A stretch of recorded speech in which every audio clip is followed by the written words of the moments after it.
সকালবেলায় যে কতগুলো মাছ নিয়ে আসছে, মাছগুলো কাটতে বসে কেন আপনাদের ভাইয়া কাটতে পারলো না, আর হুট করে বাসা থেকে বের হতে হলো। আর বাকি সব মাছ আমার একা হাতে কাটতে হলো। আসসালামু আলাইকুম, আশা করি সবাই ভালো আছেন। আলহামদুলিল্লাহ আমি অনেক ভালো আছি।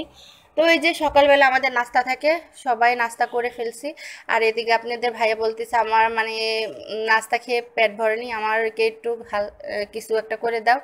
পরে বললাম যে বাসায় মানে কালকের ভাত ছিল, বলে যে ভাতে তাহলে খিচুড়ি বানিয়ে দাও। পরে এই যে আমি রাইস কুকারে কাঁচামরিচ পেঁয়াজ সব ধরনের মশলা দিয়ে ভালো করে মেখে প্রেশারে রাইস কুকার বসিয়ে দিয়েছিলাম। যেহেতু কালকের ভাত দিয়ে আমি খিচুড়ি করতেছি, এটা কিন্তু তেলের উপরে দিলে বাগার দিলে অনেক মজা লাগে। তারপরে এই যে রসুন পেঁয়াজ কাঁচামরিচ আস্ত জিরে আর একটা তেজপাতা দিয়ে বাগার দিয়ে নিলাম।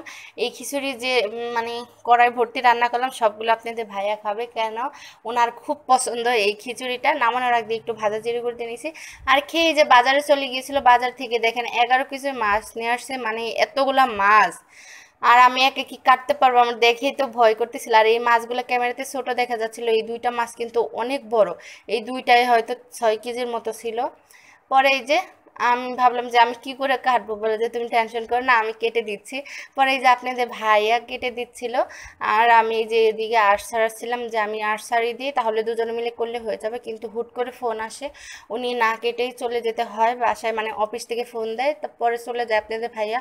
আর বাকি সব মাছ আমার একা কাটতে হয়, খুব কষ্ট করে মাছ কাটছে। আর আমি জীবনে এত বড় মাছ কাটিনি, এই প্রথমবার।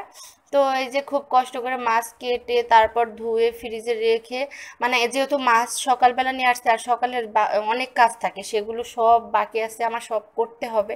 আমার মাথা শুধু আজকে ঘুরতেছে যে এত কাজ আমি কি করে করব, কখন করব, সেটা খালি ভাবতেছি। আর একটা একটা করে করতেছি, যতই তাড়াহুড়া করতেছি মনে হচ্ছে যে কাজগুলো পিছিয়ে যাচ্ছে, এরকম অবস্থা। এতগুলো মাছ ধুতেও কিন্তু অনেকটা সময় লেগে যায়। তারপর বাবু কান্নাকাটি করতেছিল, আর ওকে নিয়ে পরে ওকে আগে খাওয়িয়ে তারপর ঘুম নিয়ে আসে, তারপরে যে রান্নার কাছে গেছি, যেহেতু মানে দুপুর হয়ে গেছে, 2টা 3টা 2টা 2:30 বেজে গেছে। তো ভাবলাম যে এখন খেতে আসবে ওর বাবা, তারপর ঝটপট করে ভাবলাম যে আগে কিছু একটা রান্না করি, দুপুরে খাওয়া গেলেই হলো। পরে এই যে ভাত রাইস কুকার ভাত বসিয়ে দিয়েছিলাম, আর এই যে টমেটো দিয়ে একটু মাছের ঝোল করে নিলাম, ভাবলাম যে এটাই দুপুরে হয়ে যাবে।